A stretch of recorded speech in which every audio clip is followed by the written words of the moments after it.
Good morning, readers.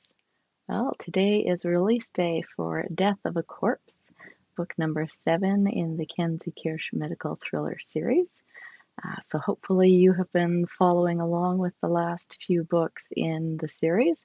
If not, you can still watch this one, uh, read this one as a standalone mystery, and you will still be able to enjoy it.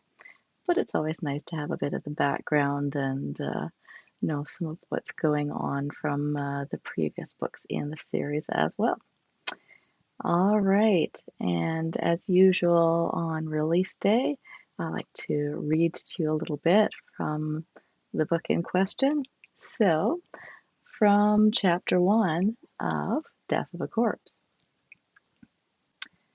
You sure you're ready to go back to work? Zachary asked. Kenzie looked up from the phone to meet his gaze, uncertain whether he was serious. With his anxiety, it was not outside the realm of possibility that he was worried about whether she was ready to go back to work. He sometimes worried about things she thought trivial, or obsessed over some issue that was adjacent to what she would have expected him to worry about, as if he were trying to avoid the real problem. But when she looked into his face, she saw the humor in his eyes and knew he was teasing. He knew very well how difficult it had been for her to relax and enjoy being away from the medical examiner's office for the past week. Not that it was a vacation that she was supposed to enjoy.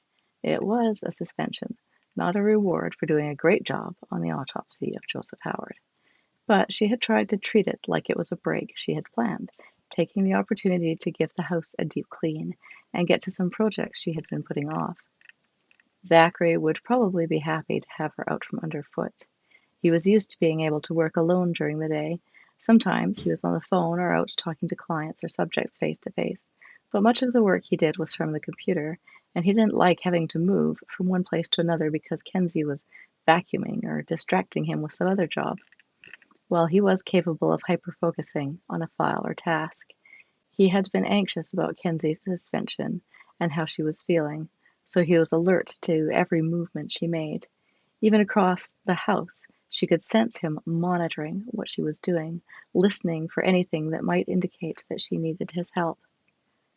They had both been on top of each other too much, tiptoeing around in an effort not to bother each other, and then snapping at each other when it got to be too much. Couples stuff. Kenzie knew it wasn't anything serious, and that things would go back to normal once she was back at work. But Zachary had already been through one failed marriage, and was constantly worried that Kenzie was going to turn on him like Bridget had, unable to stand his shortcomings any longer. I'm pretty sure, yeah, Kenzie agreed dryly. Anxious to get back to your patients? Probably more anxious than they are for me to get back. He chuckled. I'm sure they'll open up to you once you get started. Kenzie groaned. That was a new one. How long have you been saving that? He shrugged, suppressing a smile. I figured I had to get some new material. The old stuff was getting a little cold and stiff. Kenzie shook her head. Give me some of that coffee. I don't think I can take you uncaffeinated this morning. He had a mug ready for her. Kenzie sat at the table, putting her phone away so they could visit undistracted.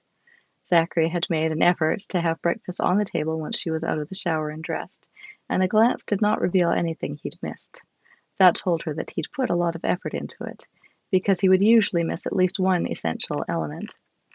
Kenzie picked up her knife and the jar of marmalade and started to spread the marmalade on her buttered toast. What will your day be like today? She asked. As he unwrapped his granola bar, she noticed he was wincing and tried to figure out what was bothering him. After I finish crying over you going back to work, I don't know. The whole day is pretty much a write-off after that. I don't know how I'll be able to focus on anything else. He was still teasing, though. He might be a little anxious about her returning to work, but if he was, he wasn't letting it seep into their conversation.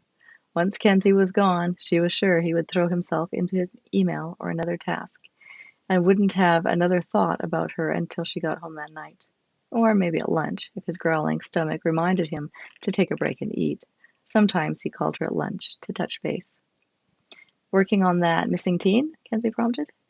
Yeah, that will probably be most of my day. With any luck, I'll be able to get a good lead on her, maybe a chance to talk to her and encourage her to go back home. Do you think so? On a preliminary review, I think there's a good chance. It's the first time she's run away. It was after a fight. Chances are she'll wake up and regret it and be looking for a way to return home without losing face. She's probably on a friend's couch. That doesn't sound too bad then. She's not an addict or off with a gangbanger boyfriend or a victim of trafficking. No, I don't think so. Not this time. There might be a boyfriend. That's one thing I'll be trying to find out. But from what I found so far, I don't think she's that mature. Kids can surprise you. He nodded and munched on his granola bar. I know that. I'm not saying the parents don't think she was mature enough for a boyfriend. I've looked at her social media, friends, school stuff, and searched her bedroom. I don't see any signs that she's interested in having a serious boyfriend right now, or anyone else romantic. I don't think she'll be able to stay away from school for long, even if she doesn't want to go home. That's where her friends are. She spends most of her free time on team sports. She's going to be missing that connection. That's good. Kenzie washed down a bite of toast with a swig of hot coffee. It should be a happy ending then. Always nice to be able to bring a kid home and get paid for it. Kenzie reached for her phone, then pulled back her hand. They had a pretty strict no phones at the table rule to help them focus on each other instead of the constant pull of technology. I'm guessing that won't be the case for Elise Allen, she commented. Zachary sighed and nodded. I'm glad I wasn't called on to investigate that one. Way too much media attention. I wouldn't be able to make a move without an entourage following me. I think she's almost as popular as Brittany. Brittany Blake was a social media darling who had been stranded with them in a mountain resort. She had rented one of the other cabins. Kenzie had known how popular Instagrammers and other social media moguls could be. Still, she hadn't really understood the phenomenon until meeting Brittany, and after everything that had happened while they were there. It was astounding. And Zachary was right about Elisa Allen. If she hadn't achieved Brittany-level fame before her disappearance, the report that she was missing had certainly catapulted her into internet fame now. She was everywhere you looked, or her face was, anyway. Kenzie could barely turn on her phone or computer without seeing Elisa's face below a news item on TV, and a social media feed, or in her inbox. Even without turning on a screen, she could see Elisa's face on newspapers, billboards, and flyers everywhere she went. Vermont was a small state, and they had adopted Elise Allen as their cause. Vermonters would not rest until she was found. We'll leave that one to the police, Kenzie agreed. Let them take any flack for her not being found yet. Thackeray was a private investigator, and while he sometimes crossed paths with the police, they preferred that he not have anything to do with any case they were actively investigating. So he ended up with smaller cases, like the disappearance of the schoolgirl, which the police might have looked into but hadn't found anything significant on. They would keep their eyes open, but had not found any evidence of foul play or that the girl was in any danger. As Zachary had said, she was probably sleeping on a friend's couch and would come home sooner or later. She'd left voluntarily and would likely return in a day or two without incident. Not something the police wanted to put a lot of manpower into. Well, Kenzie popped the last corner of toast into her mouth. I guess I should probably be getting on my way. Zachary bounced out of his chair, leaving his granola bar half-eaten. What do you want for lunch? I was going to make you something to take with you. Kenzie was notoriously bad for wanting to have something good and healthy for lunch, yet not making anything, and then relying on the vending machine in the basement of the police station, full of stale sandwiches and unappetizing snacks. She glanced at the time displayed on the microwave. I really should be heading out soon. We can get you something that's quick. Zachary turned toward the cupboard and fridge, pursing his lips thoughtfully.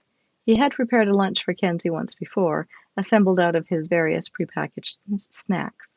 But she didn't think that would do it for her this time. Zachary looked at her and raised one eyebrow. Chicken and stars, he suggested. It was a childhood favorite he'd just recently reintroduced into his diet, but it wasn't Kenzie's favorite. She rolled her eyes. Not chicken and stars. He put his hand over his heart. I'm wounded that you don't appreciate my culinary skills. It's not your culinary skills, it's just what's in the can. Kenzie waved the issue of lunch aside. We'll get something for lunch next time. Today, I'll just grab something at work. Zachary wrinkled his nose. Something at work. Not something at work, Kenzie clarified. Something near work. A sandwich shop or diner. I don't think you want to be eating out of the work refrigerator. Kenzie shook her head. No, not out of the big one, she agreed. She put her shoes put on her shoes, and grabbed her purse. See you tonight. Have a good day. Okay. He kissed her, held her for an instant longer than expected, and then released her. You have a good day too. Don't kill anybody. All of my patients are already dead. You hope. They'd better be. Alrighty. So there is the first chapter from Death of a Corpse. As you can see, Kenzie's headed back to work after her suspension at the end of the last book. And they're looking for Elise Allen, who will figure later in the story, as you can imagine. All right, pick that one up today, and I'll talk to you later. Bye.